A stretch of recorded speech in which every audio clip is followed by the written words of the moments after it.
हमारी बहनें और भाई देख रहे हैं, उसके लिए हम बहुत खुश होके हम वहां बैठे हुए थे। लोग कहते हैं पूर्वोत्तर के लोगों की आंख छोटा है, हमारी आंख भी छोटा है, मगर देखने में बहुत अच्छे तरह से देख सकता हूं।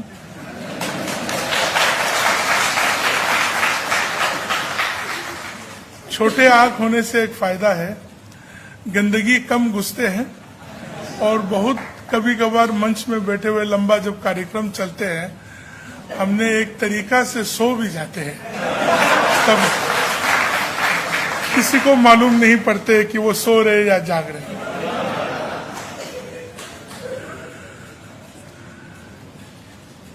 कॉन्स्टिट्यूशन क्लब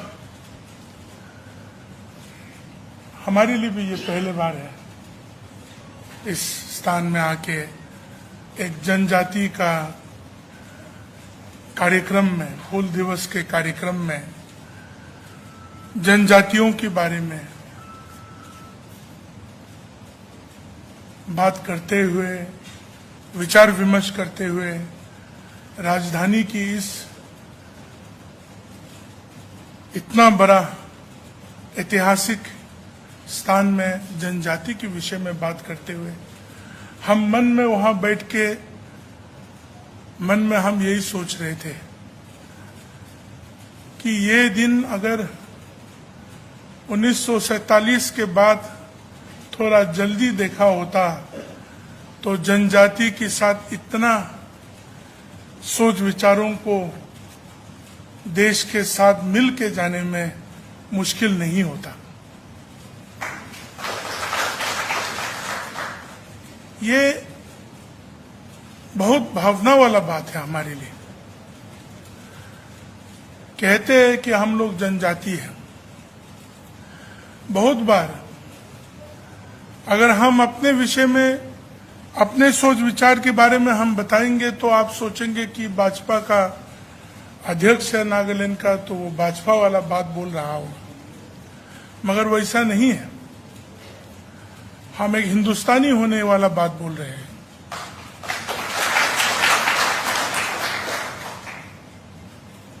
सुनील जी को मैंने कभी ये नहीं कहा, मैं हमारे वशिष्ठ बाबूलाल जी को हम कह रहे थे कि हमारे साथ ऐसा हुआ था जो उन्होंने बताया।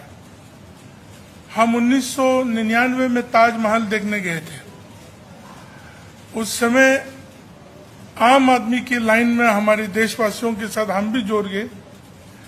इतना लंबा लाइन में रुकने के बाद जब काउंटर पहुंचा, मुझे 2 आदमी लेके दूसरा लाइन में लेके गया।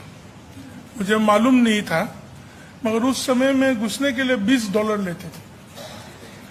तो $20 तो जिंदगी में हमको उस समय में मिला भी नहीं और देखा भी नहीं था। तो उस तरह होके मुझे बहुत कन्विंस करना पड़ा कि हम हिंदुस्तानी हैं और हम नागालैंड से हैं।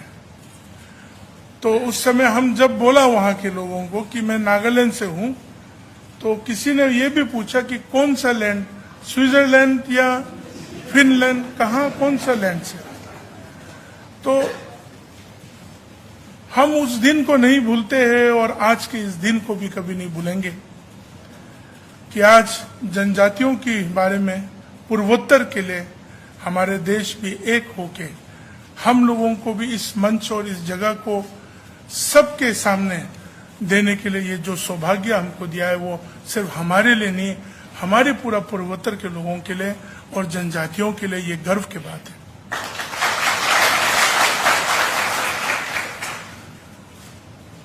छोटी छोटी बातें हम याद करना चाहते हैं। हम बड़े बड़े बातों को लेके दिल्ली वासी के सामने हम रखना नहीं चाहेंगे, क्योंकि हम लोग छोटे छोटे गांवों में रहने वाले जनजाति है और हम पहाड़ की चोटी में रहने वाले, जंगलों में रहने वाले जनजातियां हैं। आज अगर हम देखें कि हूल दिवस क्यों मनाया जा रहा है, कल के दिन है, 50,000 लोग एकत्रित होकर जनजाति और 2 औरतों ने लेके 25,000 लोग का बलिदान हुआ। इस देश की आजादी की जो सफर है उसमें उन्होंने बलिदान किया। हम नहीं जानते थे कि इतना लोग ने भी बलिदान किया क्या।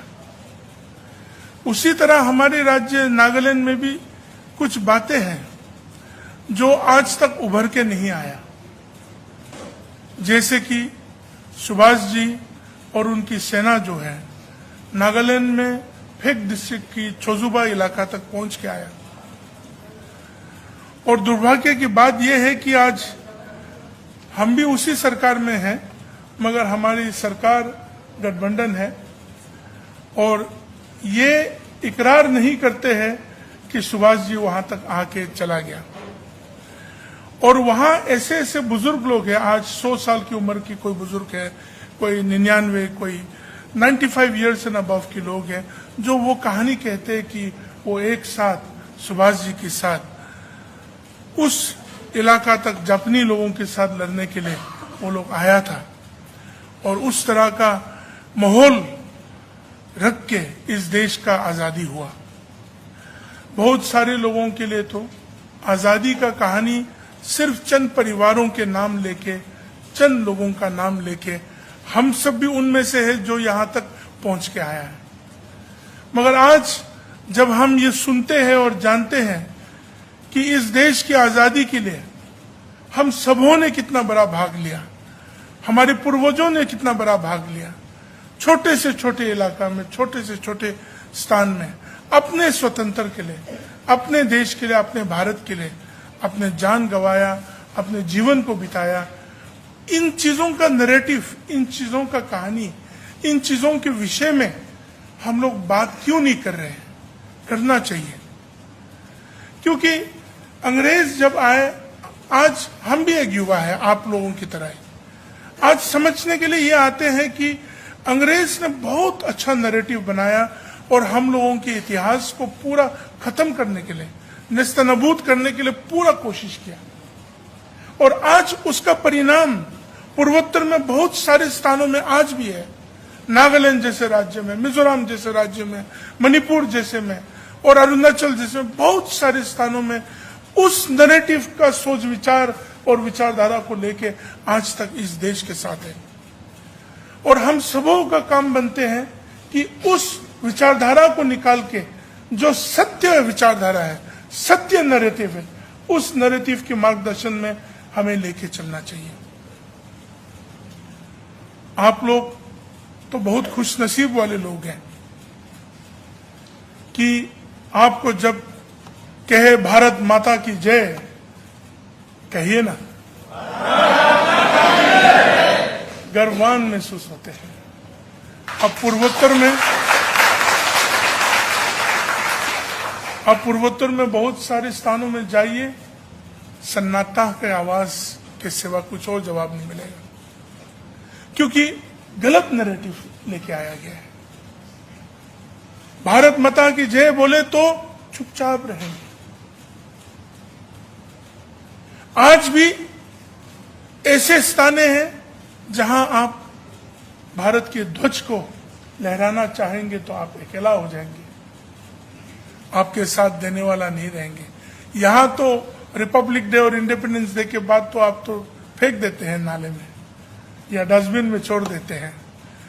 तो हम लोग तो कभी सोचते हैं कि आप लोग तो सौभाग्य है कि आप लोग यहां अपने इतना विशाल देश के साथ इतना स्वतंत्रता से आप जी रहे हैं, फिर भी उन नैरेटिवों को अभी तक सुधारने के लिए हम सबों का कोशिश नहीं हो रहा है। आज माय होम इंडिया जिस प्लेटफॉर्म से देशभक्ति के लिए, देश के लिए, राजनीति के लिए नहीं, सिर्फ राजनीति के लिए नहीं है, देश के लिए, अखंडता के लिए जो कार्यक्रम कर रहे हैं, जो काम कर रहे हैं।